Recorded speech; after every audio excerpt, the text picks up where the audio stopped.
This video is over Chapter 51, Polar Curves and Area. In example 278 and 279, we are asked to sketch the curve and then find the area of, well, the curve or whatever part that we're asked to find. In example 278, we're going to sketch this curve, r equals 4 sine theta.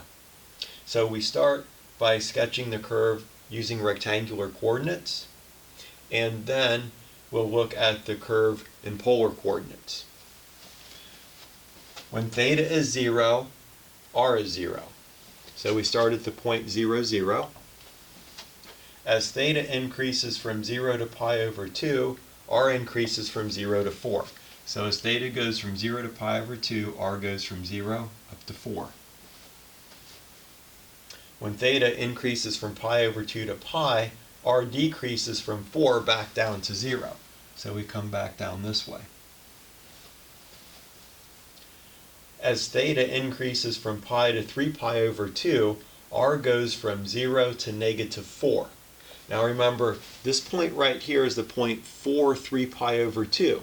So the point negative 4, 3 pi over 2 is up here. So our curve comes back around to this, and then when theta goes from 3 pi over 2 to 2 pi, r increases from negative 4 to 0, so r comes back to 0. It's important to notice when we do this, we went around the circle twice.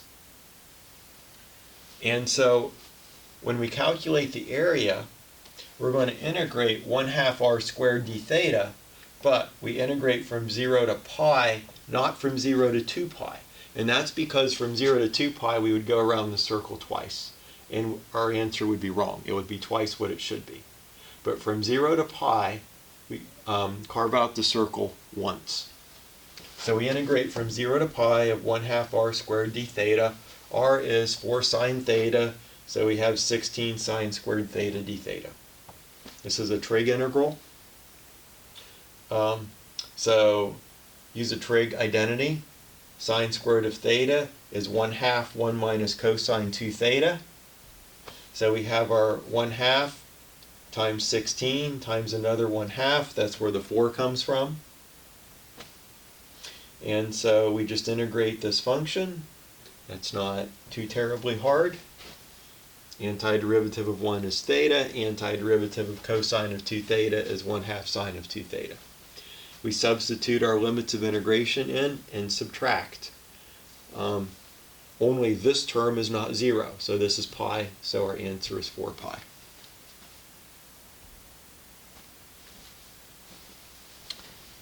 For this example, we're asked to find the area of one leaf of the rose.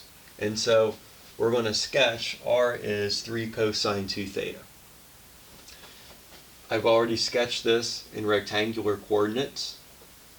So this is just, we have cosine of 2 theta, so this is going to be a horizontal compression by a factor of 2 and a vertical stretch by a factor of 3. And the period is pi. And so we graph this from 0 to 2 pi, just using rectangular coordinates, starting at the point 0, 3, pi over 4, 0, pi over 2, negative 3, etc., etc. Now, let's use this graph to draw this graph. When theta is 0, r is 3, so we start here. As theta increases from 0 to pi over 4, r decreases from 3 to 0. So this is the point 0 pi over 4.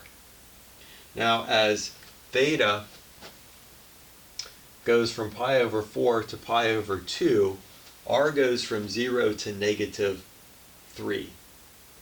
And so this is the point 3 pi over 2, so this is the point negative 3 pi over 2. Then as theta goes from pi over 2 to 3 pi over 2, or to 3 pi over 4, r goes back to 0. Then when theta is pi, r is 3. Theta goes from pi to 5 pi over 4. R goes from 3 to 0. Theta goes from 5 pi over 4 to 3 pi over 2. R goes from 0 to negative 3. Now this point here is the point 3 pi over 2. So negative 3 pi over 2 is up here. And then, let's see, right. And then R comes, let's see, back to 0 at 7 pi over 4. And then from 7 pi over 4 to 2 pi, R goes from 0 to 3. So this is a 4-leaf rose. We are being asked to calculate the area of one leaf of the 4-leaf rose. So what I did is I integrated from 0 to pi over 4. Remember that was this part right here. 0 to pi over 4. So if you integrate 1/2 r squared d theta, so 1/2 r squared d theta from 0 to pi over 4, what does that give you? That gives you half of the area of one of these leaves. So I multiplied by 2.